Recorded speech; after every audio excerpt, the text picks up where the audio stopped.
geeraarka maansada waxaan godagodayaaba goonyaha jalleecada waxaan gudubu eegaaba waxaan goolya wiinshe xisaab gawsku siyaaba gara uriso xaajadu gawaan waxaan xariiqaaba gunta geedka hoos kale waxaan gola u xaaraaba gemberkii guddoonshaha waxaan godobu yeeshaaba germadowga guurtida waxaan rag isu geeyaaba sidaa argadoodsaday waxaan guuxalaliyaaba gaashaandhig xoogliyo waxaan geesh ku diriraaba gembi iyo daraawiish waxaan ubu garaarshaaba guyaal badan waxaan gobanimay gelinku dhowraaba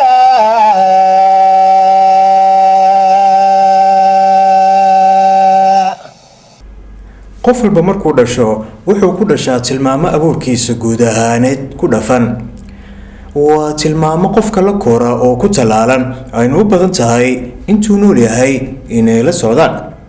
dhismaha jirkiisa ayay qaarkood ku saabsan yihiin qaar kalena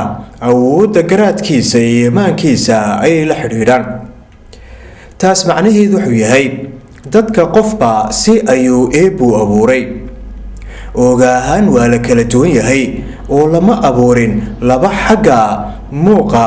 maskaxda fakarka dhererka codka dulqaadka deeqda cilmiga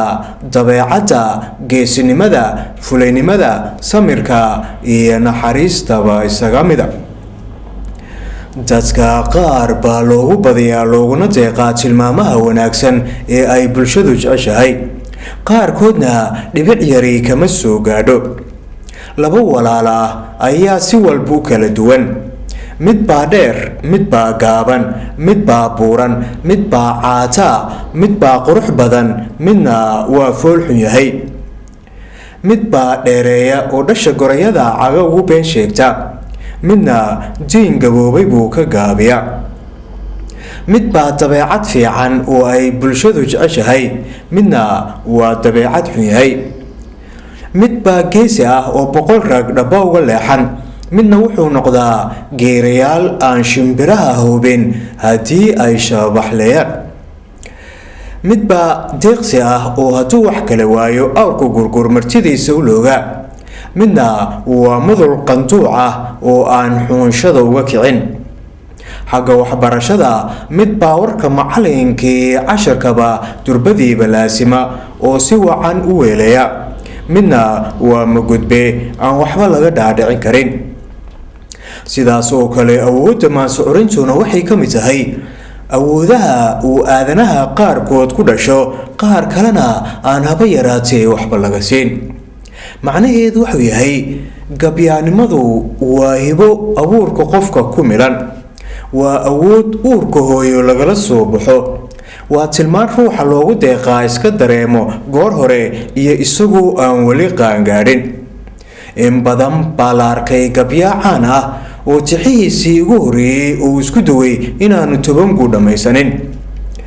allah u naxariistay gabyaagii weynaa ee aadan carab 9 jir buu ahaa markii uu mariyay tixdii uu ugu jawaabayay nin isaga aabihii gabay ku maagay sidaas oo kale maansiyahanka caanka ah cabdilaahi macalin axmed waa dhoodane wax quman uma dhaxaynin markuu hadal bartay iyo markii uu gabayga bilaabay taasi waxay markhaati dheeraad u tahay ra'yiga maansiyahanka inuu ifka u soo baxo isagoo awood curinta maansaduna ay ku talaalan tahay haddana waa la joogaba dadku kama daalaan inay isweydiiyaan su-aasha gabayga ma la baran karaa oo sida kasmooyinka kale ee aadanaha u kala kororsado awoodda maansuurintana ma loo kala kororsan karaa waa su-aal mar walba dad badani isweydiiyaan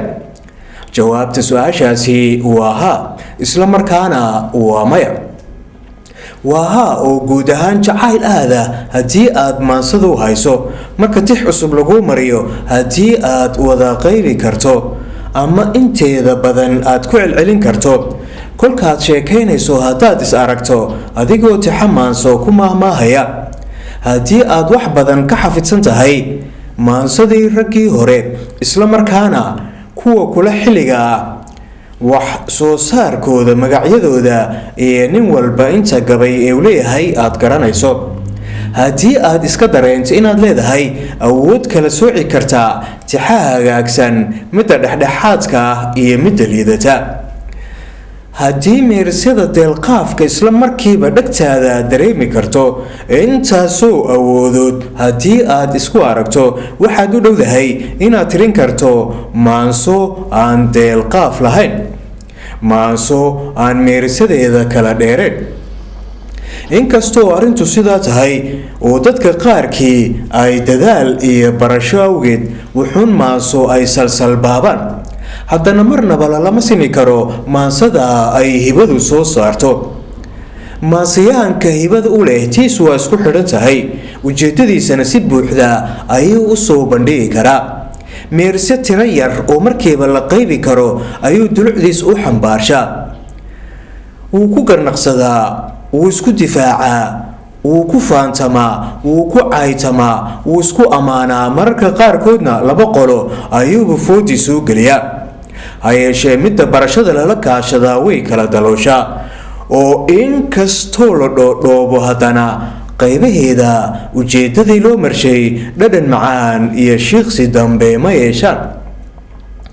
gurxankiyo cabaadkiyo haddaad gooha damin weydo adigaaba lagu gaadayaa gooshkan dabadeede gaagaabso oo aamow iyo aan gaadh lagaa qabane. waa hibo iyo gallad gaar ah oo aan loo sinayn. ma ninbaa barasho keliya curinta maansada la garab dhigi karaa. faarax nuur oo uurka hooyadii kala soo baxay, oo isagoo durriyadii uu ka dhashay ee isaaq waa arabe u digaya meerisyada kooban ku qeexay hababka kala kaanka ah ee laysku dago, isna uu dareensanaa shirqoolka iyo dabinka loo dhigay ee la damacsanaa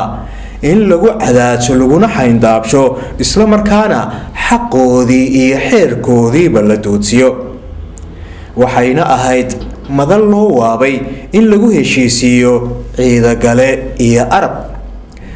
gabyaagu waa faarax nuure. wuxuu dareemay inaanay arrintu nabadoon ahayn oo ay tahay dhagar lala damacsan yahay isaga iyo qoladiisa. kolkaas buu dhayda ka caddeeyey siday wax u socdaan. gabaygan wuxuu noqday halhays caan ah iyo murti ay maahmaahi ka hadhay. wuxuu yidhi: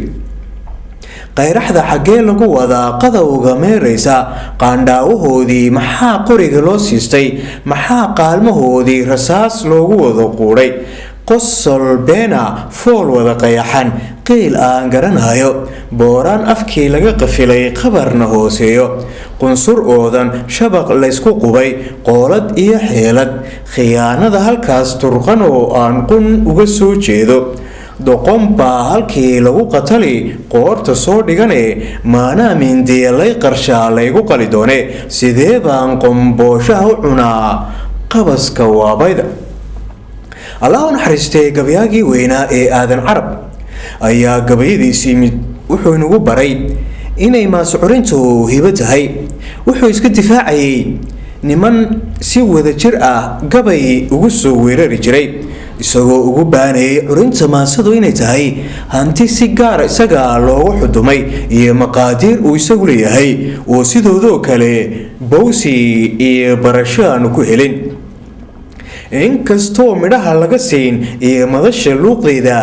murti baan ka reebaa hadha iyo anigu maahmaahe, miisaan haddaan hadal lahayn waa macno la-aane, maskax baan lahaynine horaa lay madiidimaye, mamaroorsiba gabaygu waa ii mahiib gale,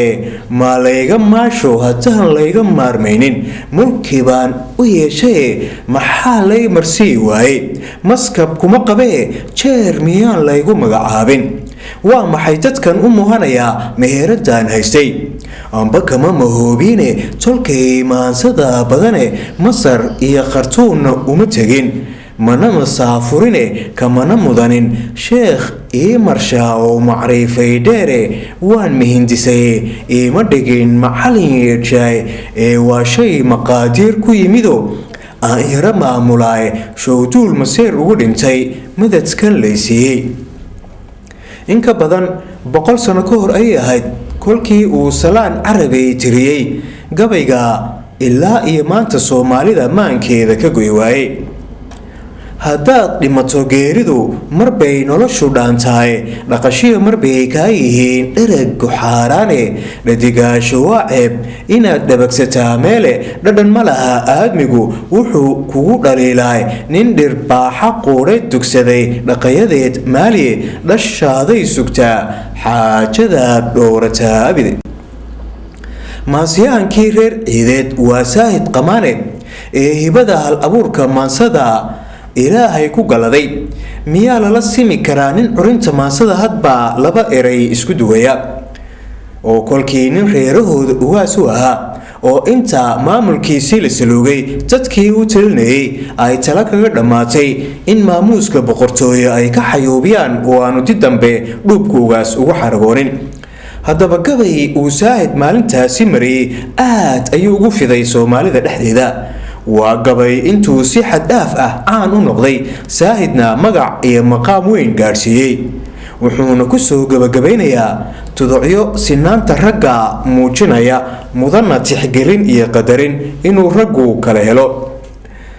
masow aabbahay iyo waxaan magan ka soo gaadhay, rag waxaan ku maamuli aqaan ama ku maamuusi, mase inaynu nahay oo tolnimo meertanoo tahay uun weliba kaga miilca tahay miidh sadeedaniye, masallaha ninkaan ii dhigeen midig ma saaraayo, ninkii aniga iga maarmi karaa uma muraad yeesho, muska ina afley galay arlada kama miciin moodo, sidii koran xiniiyaha la muday uma maluugnaado. masallaha ninkaan ii dhigeen midig ma saaraayo, ninkii aniga iga maarmi karaa uma muraad yeesho. maamuuska loo hayo si aan u lumin, maansiyahankii hore soomaaliyeed wuxuu si walba ugu dadaali jiray marka hore inuu hantiyo dhagaha dadweynaha, marka labaadna maankooda iyo maskaxdooda. taasina waxay badanaa ku xidhan tahay hadba inta ay la eg tahay aqoontiisa ku saabsan bulshada uu fariimihiisa u gudbinayo.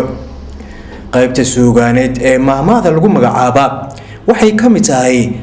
waxyaabaha uu gabyaagu maasooyinkiisa uu ku qurxiyo ee uu doodiisana qiro ugu yeelo. badanaa maahmaah walba waxay si aad u kooban u xambaarsan tahay waayo aragnimada ay bulshada soomaaliyeed ka kasbatay noloshii ay soo martay goor ay guulaysneyd iyo goor laga watay. tilmaamaha ay soomaalidu qadarin jirtay ee maahmaadeeda dhab ugu xusanna waxaa ka mid ah geesinimada iyo cid alle ciddii u taagan, ciddaasi dad ha ahaato ama sida libaaxa dugaagga ha ku abtirsatee. runtiina soomaalidu keliya maahee daafaha dunida ummadaha ku dhaqan oo idili libaaxu waxa uu yahay astaan geesinimo. boqorka kaynta ayaa lagu magacaabaa. maansada iyo maahmaahda soomaalidana aad buu ugu jiraa. geesinimada ka sokow waxay reer miyiga soomaalida u aqoonsan yihiin inuu leeyahay waxgarasho xoogaa ah oo dugaagga iyo duurjoogta kaleba u dheeryahay. ka hor intii aan la reer magaaloobin oo si dhab ah nolosha soomaalida ay xoolaha u xidhneyd, ayaa kolkii waa la joogaba waxaa la arki jiray libaax dool ah oo laga soo xaraysan waayo, dad iyo doonyo wixii u tagtana huf ka dhiga. maalin iyo laba hadduu ka maqnaado ayuu degmada ku soo noqdaa oo wuxuu arkaba warjeefa. kolkaas baa mararka qaarkood waxaa is urursan jirtay koox dhalinyaro ah oo intay raad qaadaan dul joogsan jirtay neef uu xali dishay hilbihii u hadhay isagoo barkan. fallaadho madhiidaysan ha siteen ama rasaasi kabaha uga buuxdee, inta aanu raqda ka dulkicin ayaa wixii la haysto lagu asiibaa, isaguna intuu boodo ayuu dirir u qaashaystaa. dhaawaca kolkaasi gaadhay haddii aanu halis ahayn wuxuu bahalku si ulakaca u abbaaraa nabarka ku dhacay ninkii iska lahaa, kaasoo waayaabe ragga ku soo duulay uu ka dhex garan karo. isaga ayuu si toosa u abbaaraa uu jeenyaha dhexdooda soo gashadaa oo inta uu micyaha uu geliyo isku amxaa haddayba tiisu gasho. arrinta ayadaa waxay soomaalidu ka leedahay mahmaahdii ahayd libaax nin ganay iyo nin galadayba og, kaasoo uu ku mahmaahi karo meelo kala duwan qof ay waxyeelo ka soo gaadhay,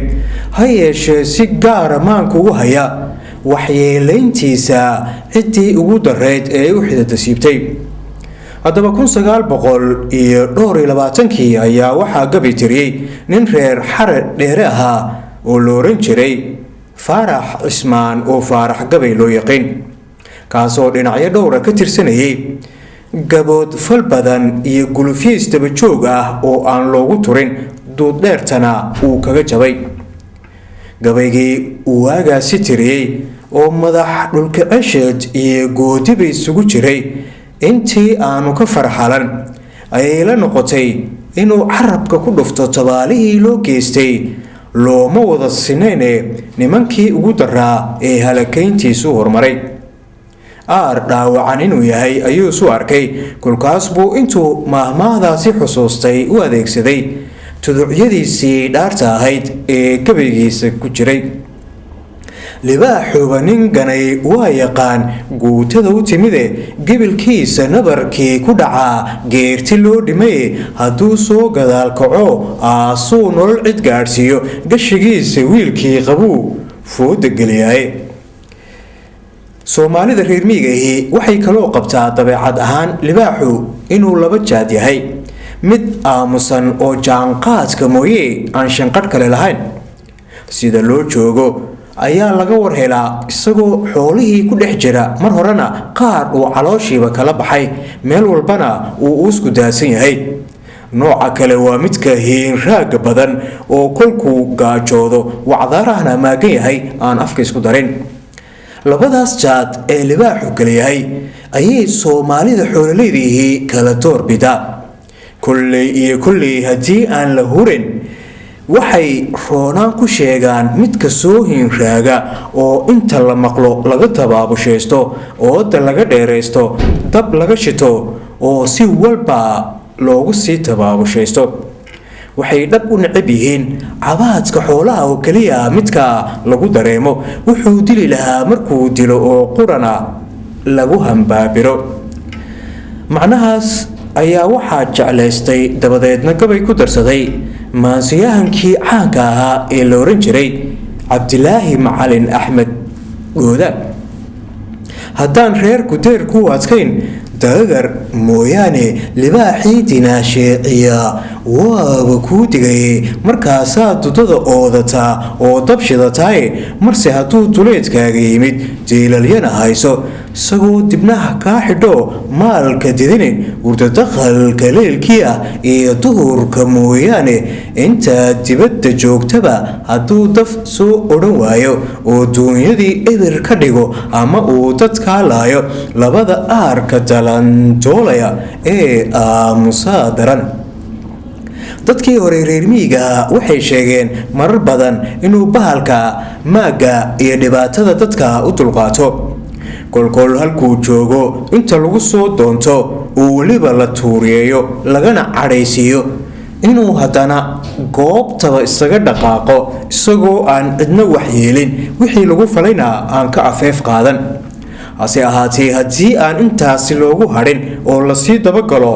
tabtii horeo kale lama fishee waa la eedaa. sidaa daraaddeed soomaalidu waxay ku maamahdaa libaax laba geed lagama wada kiciyo, oo ah murti ina baraysa inaan laysku hallayn karin dulqaadka hore ee qofka muujiyo marka lagu soo gardaroodo ama waxaan qaban lagula kaco. haddaba samatar baxnaan uu u goodiyaya gardarooyin ay dhowr jeer ku faleen niman uu u dulqaatay, iskana dhigaya libaax maaggiisa lagu rakaatay, ayaa waxau yidhi: daandaansigiinaan arkaa waadna damacdeene, waa dagalladaydii dhulka aad durugsanaysaane, duunyadu halkay noo fadhiday daara laga qeydiyey, dirimihii iyo keymaha haddii dacadti loo dhaafsho, dugsiguu galayo haddii duurka laga saaro, dib buu shicibku ugu soo noqdaa aarka daalaniye. waxaa jirta suugaan fara badan oo ku soo aroortay libaaxa oo ay dadkii hore tiriyeen. codkii laga baq araggiis la carar wadana caydhee il casuusle raadkiis carjaba laga cabsoonaade cidiyo dhuuriyo cuufaar bulow ci'iyo rayn baasleh ma waa lala cayaaraa libaax laga cadhaysiiyey gabyaa guluf cismaan looran jiray ayaa waxa uu maqlay oo looga sheekeeyey inay jiraan rag libaaxyo rabaayada ah xeryaha ku haya oo maalintii 2 ilaa 3 jeer hilba loogu talagalay gacantooda ku siiya